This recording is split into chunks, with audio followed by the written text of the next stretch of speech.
में आप सभी का। और जैसा कि टाइटल देख कर ही आपको समझ में आ रहा होगा कि आज के इस वीडियो में हम फिजिक्स का एक इम्पॉर्टेंट टॉपिक ही डिस्कस करने वाले हैं।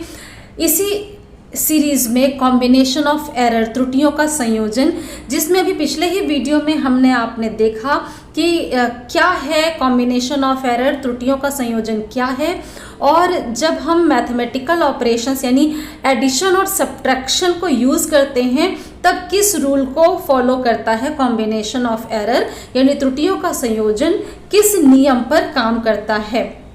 और आज के इस वीडियो में हम कॉम्बिनेशन ऑफ एरर यानी त्रुटियों के संयोजन में देखने वाले हैं कि जब हम गुणा यानी मल्टीप्लिकेशन कर रहे होते हैं उस स्थिति में कॉम्बिनेशन ऑफ एरर किस रूल को फॉलो करेगा, किस नियम पर कार्य करता है। तो आइए बिना टाइम वेस्ट किए हुए हम आज के सत्र में अपने टॉपिक पर डिस्कशन स्टार्ट करते हैं। लेकिन फ्रेंड्स, कहना चाहती हूँ कि ये वीडियो अगर आपके लिए हेल्पफुल होता है तो फ्रेंड्स वीडियो को लाइक करना और चैनल को सब्सक्राइब करना बिल्कुल भी ना भूलें। आइए स्टार्ट करते हैं आज का डिस्कशन।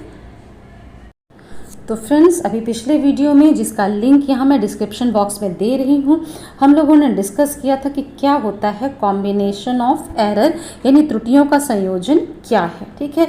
और उसके बाद हम लोगों ने इसे एडिशन के केस में, जहाँ पर हम दो भौतिक राशियों, दो फिजिकल क्वांटिटीज़ को हम ऐड करते हैं, जिसका सम करते हैं, वहाँ कॉम्बिनेशन ऑफ एरर यानी त्रुटियों का संयोजन किस तरीके से काम करता है और हम कैसे निकाल सकते हैं इस स्थिति में, यानी दो राशियों के योग में अधिकतम अनुमेय त्रुटि यानी maximum permissible error in sum of two quantities, ठीक है। और एडिशन के बाद हम लोगों ने फिर उससे संबंधित क्या रूल है वो भी समझ लिया था। और देन हमने देखा था कि किस तरीके से सब्ट्रैक्शन यानी दो राशियों का जो उसका अंतर है घटाने के केस में भी हमने कॉम्बिनेशन ऑफ एरर को देखा और इससे संबंधित रूल को पढ़ा।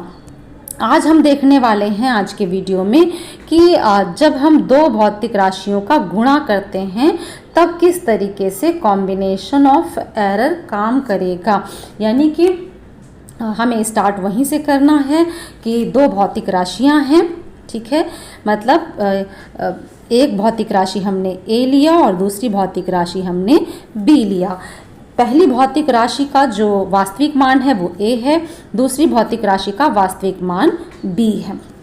तो अगर हम A को मेज़र करेंगे तो एक्चुअली A ना मिलके हमें क्या मिलता, मेजर्ड वैल्यू, मापी गई मान मिलती है जो वास्तविक मान से थोड़ा सा डिफरेंट आता है, यानी A प्लस डेल्टा A। तो A वास्तविक मान है, इसका एक्चुअल वैल्यू ट्रू वैल्यू है जिसमें एरर है डेल्टा A की। इसी तरह B जब इसकी ट्रू वैल्यू है तो B ट्रू वैल्यू वाली फिजिकल क्वांटिटी भौतिक राशि के लिए हमें जो मेजर्ड वैल्यू मिलती है वो B plus minus delta B ये हमें मिल जाती है। अब अगर आपसे कहा गया था निकालिए A और B का प्रोडक्ट यानी Z is equal to A into B है, लेकिन एक्चुअली A की जगह हमें क्या मिला, A प्लस डेल्टा A, और B की जगह हमें मिला B प्लस डेल्टा B। तो हमें इसको इससे मल्टीप्लाई करना पड़ेगा। तो जब A में भी एरर है और B में भी एरर है, एक है डेल्टा A दूसरी है डेल्टा B, तो उनके प्रोडक्ट में भी, उनके गुणन में भी एरर आएगी।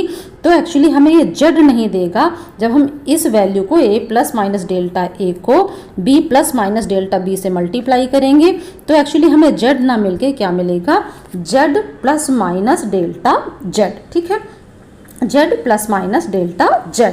अब हम इससे आगे चलें, इससे पहले मैं यहाँ एक चीज़ बता दूँ कि एडिशन और सब्ट्रैक्शन दोनों केस में हम लोगों ने जो निकाला था वो मैक्सिमम परमिजिबल एरर है ना, एब्सोल्यूट वैल्यू डेल्टा जेड ही हम निकाल रहे थे। लेकिन यहाँ हम आपको बता दें कि जब हम मल्टीप्लिकेशन और डिवीज़न पढ़ेंगे तो वहाँ पर हम क्या निकालने वाले हैं, वो होगा मैक्सिमम फ्रैक्शनल एरर, या जिसे हम कहते हैं मैक्सिमम रिलेटिव एरर। फ्रैक्शनल यानी भिन्नात्मक, वो कौन सी होती है, सापेक्ष त्रुटि। रिलेटिव एरर दोनों एक ही हैं, चाहे हम फ्रैक्शनल एरर कहें चाहे रिलेटिव एरर कहें। तो यहाँ इस केस में भी फाइनल रिजल्ट में हम डेल्टा जेड अपॉन जेड यानी मैक्सिमम फ्रैक्शनल एरर, जो अधिकतम संभव इसकी भिन्नात्मक त्रुटि है, हम वो निकालेंगे। जबकि एडिशन और सब्ट्रैक्शन में सीधे सीधे हम डेल्टा जेड निकालते हैं। ठीक है, तो यहाँ कंफ्यूज नहीं होना है आपको। अब हम कहाँ तक आ गए, z is equal to a into B हमें लेना था, लेकिन a की जगह ये वैल्यू आई और b की जगह ये आई, इन दोनों को गुणा किया तो हमें z ना मिलके क्या मिलती है, z plus minus delta z value हमें मिल जाती है। ठीक है, तो हमें क्या मिला यहाँ पर, z plus minus delta z is equal to a plus minus delta a into B plus minus delta B. अब जैसे सिंपल अलजेब्रा में आप सॉल्व करते हैं, बीजगणित में आप सॉल्व करते हैं मल्टीप्लिकेशन वाला, बिल्कुल हमें इस टर्म को इससे मल्टीप्लाई करना है, यानी पहले इस a को उठाइए, उसे b को गुणा करिए और डेल्टा b को गुणा करिए। ठीक है, तो ये क्या आ जाएगा, ab। ठीक है, फिर इसको इससे करेंगे तो साइन आएगा, प्लस है तो प्लस, माइनस है तो माइनस, तो प्लस माइनस हम दोनों लिखेंगे, प्लस माइनस, ठीक है, a डेल्टा b। अब इसको पहले इससे मल्टीप्लाई करेंगे b में और फिर इसमें करेंगे, यानी दोनों को एक एक करके हमें गुणा करना होता है, जैसे सिंपल बीजगणित में करते हैं। पहले a से इन दोनों को किया, उसके बाद डेल्टा a से इन दोनों को गुणा कर देंगे, है ना। तो अब डेल्टा a से जब गुणा करेंगे b को, तो यहाँ दोनों साइन है प्लस माइनस, इसलिए यहाँ पे भी plus minus b delta a। ठीक है, अब इसको इससे करेंगे तो यहाँ पे भी प्लस माइनस है, यहाँ पे भी प्लस माइनस। आप जानते हैं जब प्लस प्लस मल्टीप्लाई होगा तो यहाँ पे साइन आएगा प्लस का। ठीक है, और अगर ये माइनस माइनस मल्टीप्लाई होगा तो भी साइन आएगा प्लस का। लेकिन अगर एक का प्लस दूसरे के माइनस के साथ आ गया बाई चांस, तो प्लस माइनस मल्टीप्लाई होके बनेगा माइनस। तो यहाँ दोनों चांस हैं, प्लस भी हो सकता है और माइनस भी हो सकता है। Plus minus delta a delta b, इतना आ गया। ये किसके बराबर आया, z plus minus delta z। ठीक है, अब इसको आगे सॉल्व करने के लिए आपको क्या करना है, सिंपल बोथ साइड आपको डिवाइड कर देना है z से। ठीक है, इधर भी z से डिवाइड करेंगे, लेकिन z के बराबर क्या है, z के बराबर है AB, तो z से डिवाइड कर ले। अगले लाइन में लिखिए as z is equal to AB। तो नेक्स्ट लाइन में आप इस साइड में z की जगह AB सब्स्टिट्यूट कर दीजिए। हम यहाँ सीधे सीधे AB लिख दें, जिससे बार बार ना लिखना पड़े। ये चलिए लिख देती हूँ यहाँ पे। तो यहाँ पे दूसरे साइड में क्या आ जाएगा आपके पास, दूसरे साइड में आपको मिलेगा AB plus minus A delta B plus minus B delta A plus minus delta A delta B divided by AB। ठीक है, अब लेफ्ट साइड में क्या आपको मिला था फ्रेंड्स, ये आपको मिला z plus minus delta z upon z। तो ये z इसको डिवाइड करेगा तो 1 आएगा और इसको डिवाइड करेगा तो डेल्टा z अपॉन z आएगा। तो लेफ्ट साइड आपको क्या बन के मिलेगा, 1 plus minus delta z upon z। ठीक है, और राइट साइड क्या आ जाएगा, राइट साइड देखिए ये AB एक एक करके सारे टर्म्स को डिवाइड करता जाएगा, है ना। तो जब सबको आप डिवाइड करेंगे तो ये क्या देगा आपको, AB अपॉन AB। ठीक है, plus minus A delta B upon AB, फिर plus minus B delta A upon AB, फिर plus minus delta A delta B upon AB। ठीक है, अब देखिए इसको सॉल्व करेंगे तो ये क्या आ जाएगा, AB से AB कैंसिल होगा, 1 बचेगा। यहाँ पे A से A कैंसिल, यहाँ पे B से B कैंसिल हो गया। तो हमें क्या मिला, 1 plus minus delta Z upon Z is equal to 1। ठीक है, यहाँ पे बन गया 1 plus minus delta B upon B, फिर plus minus delta A upon A plus minus delta A upon A delta B upon B। ठीक है, अब इस 1 से 1 कैंसिल हो जाएगा। अब देखिए हमें क्या निकालना है, maximum possible fractional error, maximum possible relative error, अधिकतम संभावित सापेक्ष त्रुटि। तो सापेक्ष त्रुटि की अगर आप बात करते हैं फ्रेंड्स, तो कहाँ जो फाइनल रिजल्ट है, और फाइनल रिजल्ट यहाँ से निकल जेड वैल्यू है, Z is equal to A B, तो ये है मैक्सिमम पॉसिबल फ्रैक्शनल एरर। तो मैक्सिमम में हमें प्लस माइनस से नहीं मतलब है, हमें सिर्फ मैग्नीट्यूड से मतलब है। पर जैसा कि पिछले वीडियो में भी डिस्कस किया कि किस स्थिति में ये प्लस होगा, है ना, हमें वो स्थिति डिसाइड करनी है। तो यहाँ एक और चीज़ देख लें कि ये वाला टर्म हम इसको इग्नोर करेंगे, इसको हम जीरो की तरफ ले जाएंगे। क्यों, इसको जीरो क्यों कर दिया हमने, लगभग जीरो है तो हम इसको हटा देंगे। क्यों, क्योंकि किसी भी वैल्यू में अगर आप जीरो ऐड करते हैं तो कोई अंतर नहीं आता है, ठीक है। तो यहाँ हम मान रहे हैं कि ये वाला टर्म हमारा जीरो के बराबर है, ठीक है। यहाँ हम ये मानकर चल रहे हैं कि हमारा जो ये वाला टर्म है वो जीरो के बराबर है। अब यहाँ देखिए हमने क्या किया है कि ये टर्म हमारा जीरो हमने लिया, ठीक है। चूँकि इस टर्म के साथ में ये वाला टर्म ऐड या सब्ट्रैक्ट है, यानी अगर ये बहुत छोटा हो जाए, इतना छोटा कि वेरी क्लोज टू ज़ीरो, यानी शून्य के बहुत पास हो जाए, तो इसको इग्नोर कर दें तो भी रिजल्ट में कोई फर्क नहीं आएगा। ये मानते हुए हम इसको यहाँ से हटा देंगे, है ना। अब क्यों इसको हम बहुत छोटा ले रहे हैं, क्यों वेरी क्लोज टू जीरो ले रहे हैं, वो अभी मैं बताऊंगी आपको, ठीक। तो जब इस टर्म को हटाएंगे तो रिजल्ट क्या आएगा, plus minus delta Z upon Z is equal to plus minus delta A upon A plus minus delta B upon B, है ना। इस टर्म को मैंने हटा दिया यहाँ से, क्यों, क्योंकि ये बहुत छोटा है और कोई बहुत छोटे टर्म को हम यहाँ पे ऐड करें या सब्ट्रैक्ट करें या हटा दें, उससे रिजल्ट पे कोई बहुत ज़्यादा फर्क नहीं पड़ता है, ठीक है। तो ये टर्म चूँकि बहुत छोटा, ये टर्म हमारा बहुत छोटा है, इस वजह से हमने इस एडिशन या सब्ट्रैक्शन को यहाँ से हटा लिया, ठीक है। अब इस चीज़ को हम बताएंगे कि ये क्यों बहुत छोटा है। इससे पहले एक चीज़ बता दें कि ये फ्रैक्शनल एरर का हमें क्या निकालना, मैक्सिमम पॉसिबल फ्रैक्शनल एरर।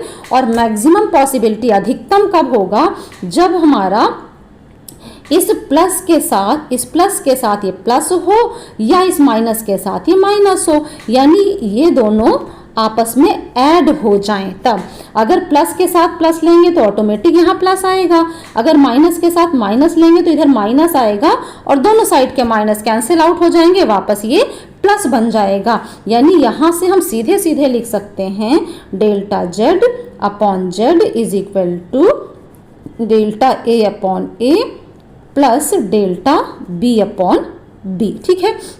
यानी जो लास्ट रिजल्ट आता है, जेड जो आया लास्ट रिजल्ट, उस लास्ट रिजल्ट की मैक्सिमम पॉसिबल फ्रैक्शनल एरर जो है, अधिकतम संभावित जो भिन्नात्मक त्रुटि आ रही है जेड में, मैक्सिमम पॉसिबल फ्रैक्शनल एरर कितनी होगी, डेल्टा जेड अपॉन जेड, है ना, सापेक्ष त्रुटि। वो किसके बराबर है, क्योंकि जेड इज इक्वल टू हमने लिया ए इंटू बी, ठीक है। जेड इज इक्वल टू हमारे पास है a इंटू बी, ठीक, z is equal to a into B. तो जो z की मैक्सिमम पॉसिबल फ्रैक्शनल एरर है वो a के फ्रैक्शनल एरर यानी भिन्नात्मक त्रुटि डेल्टा a अपॉन a और b की जो फ्रैक्शनल एरर है डेल्टा b अपॉन b, उन दोनों को ऐड करने से, यहाँ पे देखिए ये ऐड करना है यहाँ पर, है ना, यहाँ पे प्लस का साइन आएगा। ओके, आप फिर से देख लीजिए कि z इज इक्वल टू है a इंटू बी, ठीक है। तो इसका जो रिजल्ट z है, इसकी मैक्सिमम पॉसिबल फ्रैक्शनल एरर भिन्नात्मक त्रुटि वो कितनी आती है, a की मैक्सिमम पॉसिबल फ्रैक्शनल एरर और b की मैक्सिमम पॉसिबल फ्रैक्शनल एरर दोनों को ऐड करने से आती है, जबकि a और b गुणा है, ठीक है, मल्टीप्लाई है। a को b से मल्टीप्लाई किया है तो भी जो रिजल्ट z आया, z की मैक्सिमम पॉसिबल फ्रैक्शनल एरर भिन्नात्मक त्रुटि जो आई है वो a और b के मैक्सिमम पॉसिबल फ्रैक्शनल एरर यानी भिन्नात्मक त्रुटि को जोड़ने से आई है, ऐड करने से आ रही है, ठीक है। अब यहाँ एक चीज़ रह जाती है कि हमने इस टर्म को हटाया क्यों, तो फ्रेंड्स यहाँ ये चीज़ आपको हम बता दें कि जो टर्म हमारे पास है डेल्टा ए अपॉन ए, तो a real value true value है और डेल्टा ए की एरर है, और एरर हमेशा ट्रू वैल्यू से बहुत कम होती है, कुछ परसेंट की एरर ही एक्सेप्ट आप करते हैं, है ना। तो इसका मतलब क्या, delta A is less than A, है ना, डेल्टा ए से छोटा है। तो जब डेल्टा ए से छोटा है इसका मतलब delta A upon A is less than 1। इसी तरह delta B upon B is less than 1, और 1 से छोटी दो वैल्यूज को जब आप मल्टीप्लाई करते हैं, गुणा करते हैं, जैसा कि हमने delta A upon A into delta B upon B में किया है, तो ये 1 से और ज़्यादा छोटी हो जाती है, बहुत छोटी वैल्यू हो जाती है। इसलिए delta A upon A into delta B upon B को हमने बहुत छोटा माना है, और इसीलिए उसे वेरी क्लोज टू 0 करके हमने इग्नोर कर दिया है वहाँ से, ठीक है ना। तो यहाँ क्यों हमने इस टर्म को इग्नोर किया वो आपको मैंने एक्सप्लेन किया हुआ है, ये आप समझ गए होंगे। तो इस तरीके से कॉम्बिनेशन ऑफ एरर जो है वो मल्टीप्लिकेशन के केस में काम करता है।